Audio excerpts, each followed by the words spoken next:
Nah, itu tuh muka-muka pay later tuh ya. Muka-muka pay later, muka-muka beli sekarang, bayar nanti bulan depan. Oke, bukan itu poinnya ya. Jadi saya akan bahas siapa sih pengguna pay later itu, apa sih keuntungannya pay later, dan apa sih imbasnya kita pakai pay later. Oke, teman-teman, saya akan bahas itu semuanya. Yang pertama saya akan bahas siapa sih pengguna pay later itu. Kebanyakan dari siapa sih? Nah, siapa sih pengguna pay later itu? Nah, pengguna pay later itu kebanyakan itu dari generasi-generasi milenial ya, sampai generasi Z. Nah, pengguna pay later itu kebanyakan dari kalangan milenial ya, karena mereka ini, teman-teman ini sering belanja online, males keluar rumah, mager, hobinya main HP, ya kan? Nah, menurut menurut data, pengguna pay later terbanyak itu dari kalangan milenial, dari umur 18 sampai 30 tahun ya, itu pengguna pay later.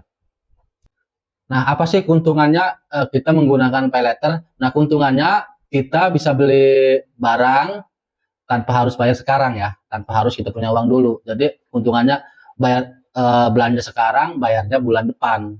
Bisa bahkan bahkan bisa sampai dicicil sampai 1 tahun atau 12 bulan gitu ya. Nah, apa sih keuntungan dan kerugiannya kita menggunakan pay later? Nah, saya akan bahas keuntungannya dulu ya. Jadi keuntungan kita bisa pakai pay later itu, kita bisa belanja sekarang, bayarnya bulan depan, bahkan bisa dicicil sampai 1 tahun ataupun 12 bulan. Nah, itu memudahkan untuk kita membeli sesuatu yang kita inginkan tanpa harus kita punya uang sekarang. Kita bisa cicil barangnya, bisa beli barang sekarang, bayarnya bulan nanti, bahkan bisa 1 tahun dicicil ya. Nah, terus apa sih kerugian kita menggunakan pay later? Apa sih kerugiannya dan apa sih sisi positifnya kita menggunakan pay later? Nah, kita akan lihat sisi positifnya dulu ya. Kita lihat kekurangan kita menggunakan pay later itu kayak gimana. Nah, sisi negatifnya itu kita akan terus-terusan bergantungan dengan pay later ya. Jadi kita pengen beli barang apa aja, pengen beli apa yang kita inginkan tanpa harus kita melihat kita punya uang. Yang penting kita masih punya limit buat belanja, kita pasti langsung beli ya. Jadi kebanyakan orang-orang itu membeli sesuatu itu bukan karena kebutuhan kita, tapi karena keinginan kita. Kita beli barang itu, kita beli sesuatu apa yang kita inginkan karena pay later itu mempermudahkan transaksi kita, mempermudahkan atau bisa mengabulkan apa yang kita inginkan.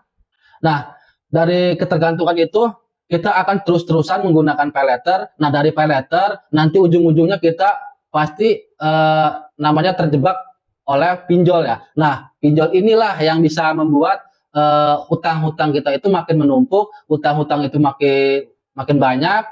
Nah, untuk teman-teman sebisa mungkin kalau kalian belum terjebak di pay later, jangan sampai menggunakan pay later. Oke lah, kalau emang kalian masih bijak untuk menggunakan pay later, silahkan aja, sah-sah aja ya. Jadi nggak ada yang dirugikan. Cuman kebanyakan sekarang ini, kebanyakan para pengguna pay later ini menggunakan pay letternya tidak melihat kemampuan kita untuk membayarnya, tapi menggunakan pay later karena hawa nafsu kita, karena keinginan kita banyak, bukan karena kebutuhan kita. Ini buat teman-teman, buat pelajaran. Gunakanlah pay later sebijak mungkin, gunakanlah pay letter sebaik mungkin, jangan gunakan pay letter untuk keinginan kita, tapi menggunakan pay letter untuk kebutuhan kita, benar-benar kita butuh, kita pakai gunakan pay letter itu ya. Nah, poinnya adalah di sini saya tidak sama sekali untuk menyuruh orang tidak menggunakan pay letter ya.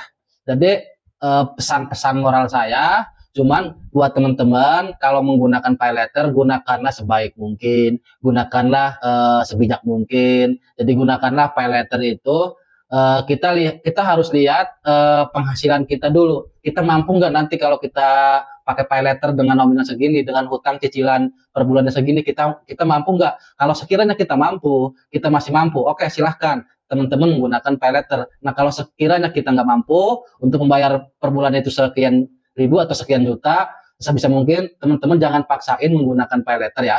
Jadi gunakanlah pay later dengan sesuai kemampuan kita untuk membayarnya ya. Jangan karena hawa nafsu kita, jangan karena keinginan kita yang tinggi, kita menggunakan pay later tanpa melihat kemampuan kita untuk membayar. Nah, karena ujung-ujungnya gini loh, kebanyakan orang yang terjerat pinjol itu, kebanyakan orang yang terjerat-jerat hutang itu bermula bermula awalnya dari tidak kebijakannya menggunakan pay letter, dari ketidak bisanya kita melihat kemampuan kita untuk membayar pay letter, kita asal guna-gunain aja, kita asal cekot-cekot aja, kita asal belanja-belanja aja, padahal kemampuan kita untuk membayar pay letter per bulan itu kita tidak mampu. Nah dari situ orang-orang itu larinya ke pinjol untuk pinjam di salah satu pinjol untuk membayar pay letter. Nah, ujung-ujungnya tutup lubang, gali lubang ya.